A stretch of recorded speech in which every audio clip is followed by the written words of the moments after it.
अस्सलाम वालेकुम। तो आज का हमारा टॉपिक है psoriatic arthritis. Psoriatic arthritis basically psoriasis के कॉम्प्लिकेशन है जिसके अंदर जॉइंट्स की इन्वॉल्वमेंट होगी। सोरियासिस क्या चीज़ है? बेसिकली ये ऑटोइम्यून डिजीज़ होती है जिसके अंदर हमारी अपनी बॉडी की इम्यूनिटी जो है हमारे स्किन सेल्स के ऊपर अटैक करती है, जिसकी वजह से ग्रेइश वाइटिश स्केली लेजन्स बनना शुरू हो जाते हैं। बेसिकली हमने तो यहाँ पर सोरियाटिक आर्थराइटिस को डिस्कस करना है, तो उसमें होगा क्या?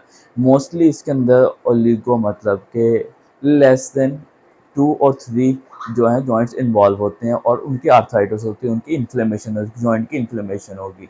फीचर्स की बात करेंगे तो ये इसके अंदर जो जॉइंट की इन्वॉल्वमेंट होगी वो एसिमेट्रिकल होगी, लाइक जैसे रूमेटॉइड आर्थराइटिस में होता है वैसे नहीं होगा। इसके अंदर कोई भी जॉइंट इन्वॉल्व हो सकता है, 2 इन्वॉल्व हो सकते हैं, 3 हो सकते हैं। मोस्टली इसके अंदर हैंड्स की और फुट की इन्वॉल्वमेंट होती है और उसमें भी कॉमनली जो DIP डिस्टल इंटरफेरेंशियल जॉइंट होता है वो इन्वॉल्व होता है। और चूंकि मोस्टली इसके अंदर फिंगर्स की इन्वॉल्वमेंट होती है तो मोस्टली पेशेंट जो प्रेजेंट करेगा वो सॉसेज लाइक, जैसे सॉसेज की शेप होती है वैसी फिंगर्स के साथ प्रेजेंट करेगा, या जॉइंट्स की इतनी डिस्ट्रक्शन हो जाएगी कि जॉइंट्स डिफॉर्म हो जाएंगे।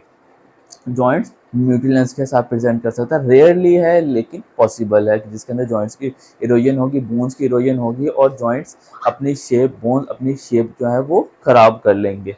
इसके अलावा वर्टिब्रा की इन्वॉल्वमेंट हो सकती है। वर्टिब्रा इन्वॉल्वमेंट होती है तो उसको फिर हम सोरियाटिक स्पॉन्डिलाइटिस कहते हैं। इसके अलावा समटाइम ऐसा होता है कि जॉइंट्स के अंदर जहाँ पर टेंडन्स और लिगामेंट की इंसर्शन और ओरिजिन पॉइंट होती है, उन पॉइंट्स पे इन्फ्लेमेशन होती है तो उसको हम एंथसाइटिस कहते हैं।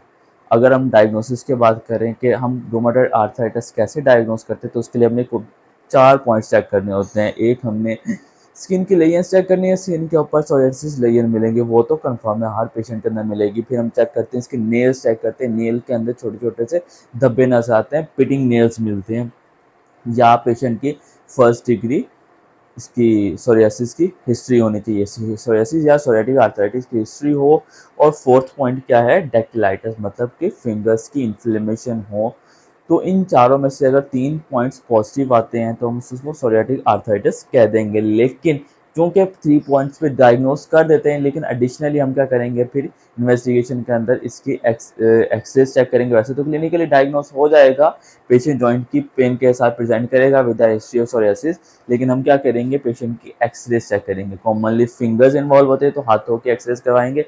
फिंगर्स की अपीयरेंस ऐसी होगी जैसे हम एक पेंसिल को कप के अंदर रखते हैं और पानी वाले कप के अंदर रखते हैं तो थोड़ी सी रिफ्रैक्शन की वजह से इमेज टेढ़ी बनती है, वैसे ही इसके अंदर पेंसिल एंड कप डिफॉर्मिटी नजर आएगी एक्सरे के अंदर।